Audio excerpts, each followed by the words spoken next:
Okay, so far we have seen Gregor Mendel's pea plants and the idea that you can have two alleles where you have one dominant and one recessive. And just to review what that means, let's pick a letter. Let's say we use an H. If you have a homozygous dominant, then you end up with the dominant trait, whatever that could be. Maybe it's long hair versus short hair or something like that. And if you have homozygous recessive, you get the recessive trait, which is, in this case, let's say short hair. And if you have a mix, a heterozygous situation, then what you get is a situation where the dominant allele masks or hides, let's put masks there. Let me just rewrite that crazy word. Masks the recessive allele.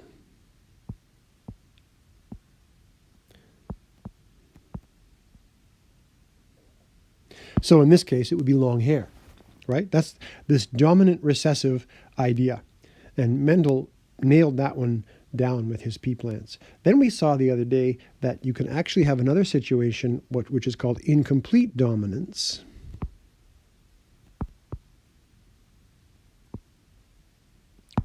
Where if we use a different kind of notation, let's say we're talking about the color of a plant, we saw that you can have one allele, which is, say, for a red color, and another allele, which is, say, for a blue color. But this time, neither one is really dominant over the other. So it's not so much of a masking, but this results in a blending of traits. So that if you have two of the reds, obviously your color is red. And if you have two of the blues, obviously your color is blue. But if you get, those are both homozygous situations, but whoops, forgot the C there. If you get a heterozygous situation, rather than one dominating the other, you get a blend of red and blue, which would probably be some kind of purplish color. So you get a third option, a third trait that is actually a blend of the original two. And we talked about flowers and things where this is quite common. Now today we're going to talk about one other thing, a third way of things working out. This is called codominance. It's very similar to incomplete dominance, but not quite. So in this case, you have two alleles, but both are expressed equally.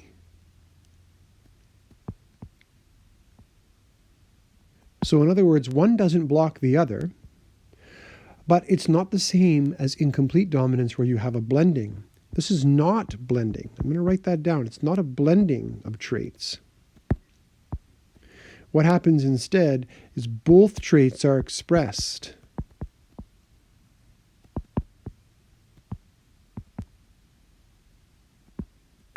So what does that look like?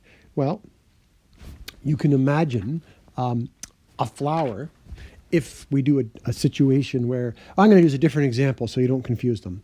Let's say there's a cow, and this cow has a color of its coat, its fur coat. And so the colors of this cow are going to be color white. That's one option. And of course, if you had this instance, you'd have a white cow. So that seems normal. The other color is going to be a sort of a rusty brown color. We'll call it B for brown.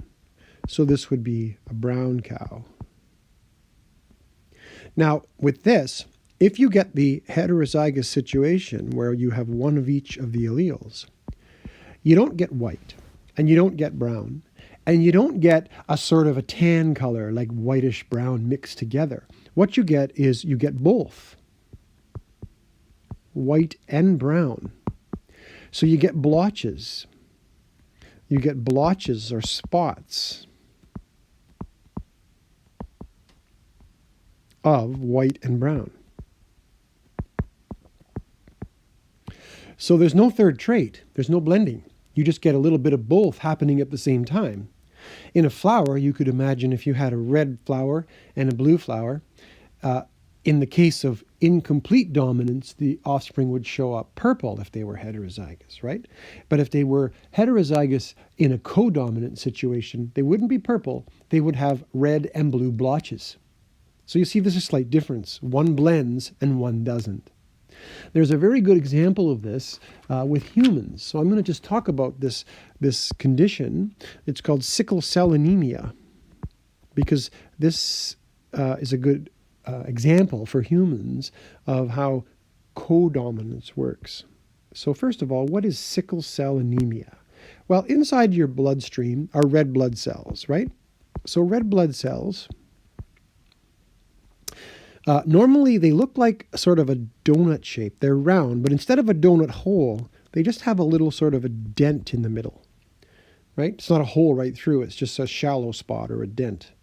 You know what they kind of remind me of? If you've ever been on a tube ride, being pulled behind a boat or something, you'll often sit in this tube and it has sort of a dent in the middle that you sit in, right? But you don't actually get into the water. It's kind of like that. So these are what red blood cells look like in your blood, and their job is to carry oxygen around your body. So when you breathe, the oxygen from your lungs is picked up by red blood cells and circulated through the body. And of course, all of your cells need to use this oxygen in conjunction with sugar that they've absorbed through your intestines in order to make energy. No oxygen means no energy. Anemia is a situation where you have low oxygen in your system. And it actually means that you have a low level of red blood cells. So here's what sickle cell anemia means. Instead of your red blood cells being this nice normal round shape, this condition makes the red blood cells sort of look like a weird kind of C shape. And this shape means that they don't carry oxygen well. They don't function properly. Okay? So you get less oxygen. If you have red blood cells this shape, you're in trouble. You're going to have issues. You're going to feel tired all the time, and you're going to have no energy, and you're going to have a difficult time actually getting through life because you're constantly fighting this low oxygen. Your blood cells are all messed up. Shape is very important in biology, as we saw in our we didn't see it yet. Sorry, I'm thinking of another class, but you'll learn that shape is very important in biology when you get into biochemistry. Okay, so what causes this? Why is it that your blood cells would be the wrong shape? Well, it turns out that there's a genetic cause, and there are alleles that describe this genetic situation. All right, so the genetic trait involves a molecule called hemoglobin. Hemoglobin is the molecule inside a red blood cell that does the job of grabbing the oxygen. So essentially, this hemoglobin molecule is the working part of a red blood cell. It's a very important molecule. But the genes that make this molecule can be two different variations, two alleles. So we're going to call them H. I think your textbook, and a lot of people will put HB as the allele. But I don't like to use two letters for an allele because it's just too confusing. That's hemoglobin. And then they would put, like an A up here or whatever to show the different types. So I'm not going to do that. I'm just going to use H. There's the allele for hemoglobin. And it comes in two forms. One is the sickle cell, and one is sort of the normal. Okay?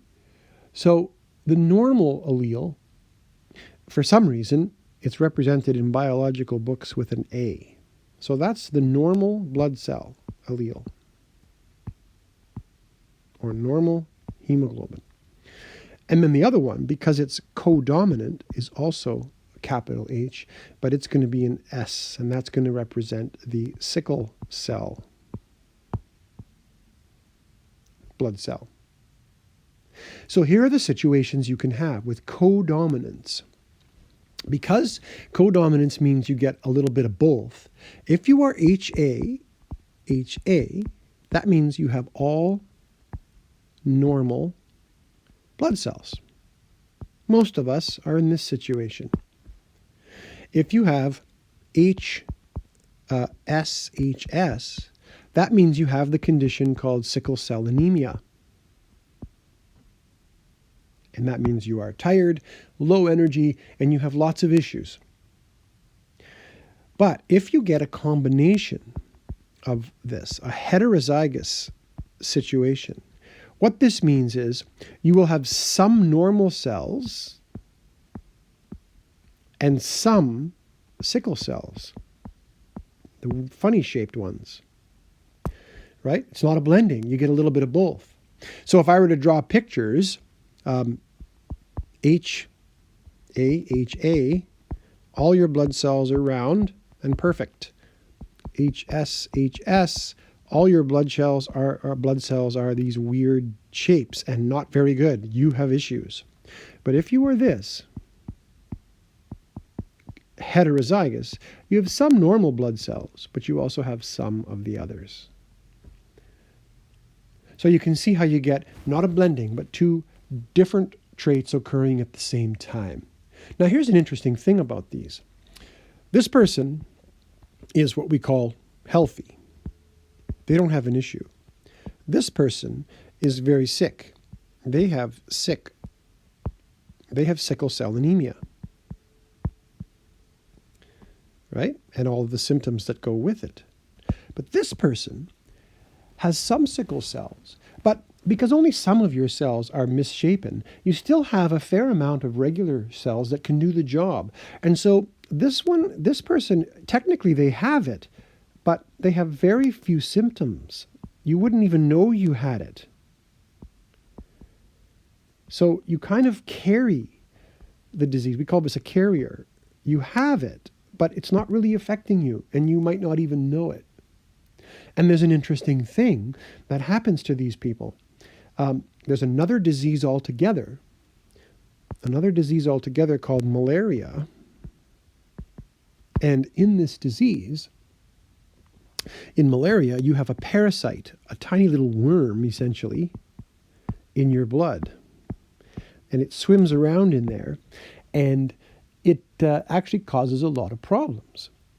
You can get it through a mosquito bite, essentially. That's how it's transmitted primarily, or any kind of blood-blood interaction. But in most cases, it's a mosquito bite. And what happens is this parasite will get into your blood, and it goes into your liver, and it gets into your bloodstream, and it eventually gets into your red blood cells and wrecks them. It damages your red blood cells. So malaria has very similar symptoms. It causes you to be anemic and to feel tired and have no energy and be sickly. But here's an interesting thing.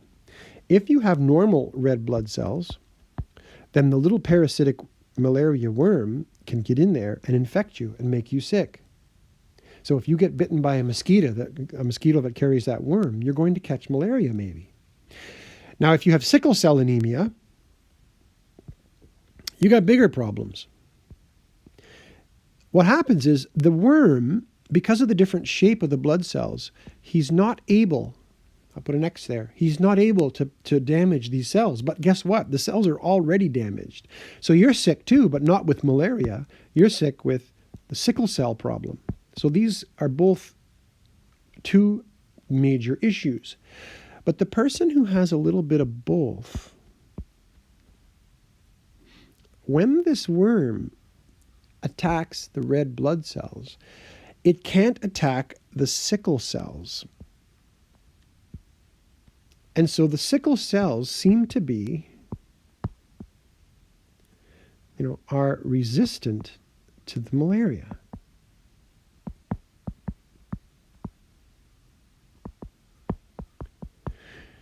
So this is kind of a weird situation. You have a sickle cell anemia gene that's giving you some sickle cells, but you also have a normal cell gene or allele that's giving you some normal cells. But the fact that you have some of these sickle cells is actually making you more resistant to malaria. So people who have the heterozygous situation are actually more resistant to malaria. So it's almost like one disease is helping protect you from another disease. a very interesting situation. You'll see this, malaria is very common in Africa. Warm climates because of the increase in mosquitoes and bugs and transmission and all that. And you'll see this in the African population. Humans who have this heterozygous condition where they have some sickle cells and some regular cells are more resistant to malaria, which is very interesting. So one disease can help protect against another. Very interesting situation. Okay. Now, of course, one of these diseases, the sickle cell anemia, is a genetic disease caused by your genes. Malaria is not caused by genes. It's caused by the invasion of this malaria parasite worm that gets into your blood.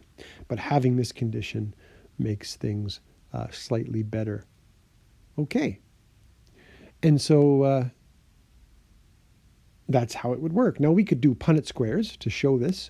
We could take a cross between two people who carry the sickle cell trait. So HA and HS.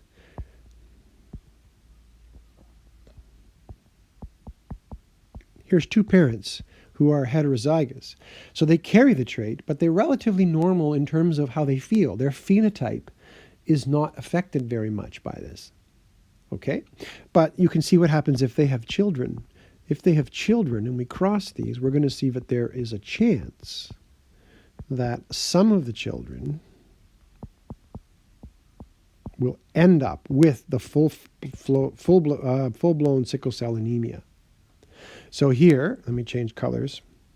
Here we have 1 out of 4 normal or healthy. And then we have 2 out of 4 who we would say would carry the trait, but would not necessarily feel the sickness, but they do have some sickle cells, some normal and some sickle cells. And then we would have the last situation, 1 out of 4 chance of actually having the sickle cell anemia. And we could do those kinds of crosses as well. But here, it's not so much doing the crosses as understanding the concept of the codominance. Codominance explains a lot of the things like, for instance, animals that have spotted or blotchy fur instead of one particular color, because these ones don't blend. A brown and a white furred animal might not become tan, but instead be blotchy white and brown. So that's the difference between codominance and incomplete dominance.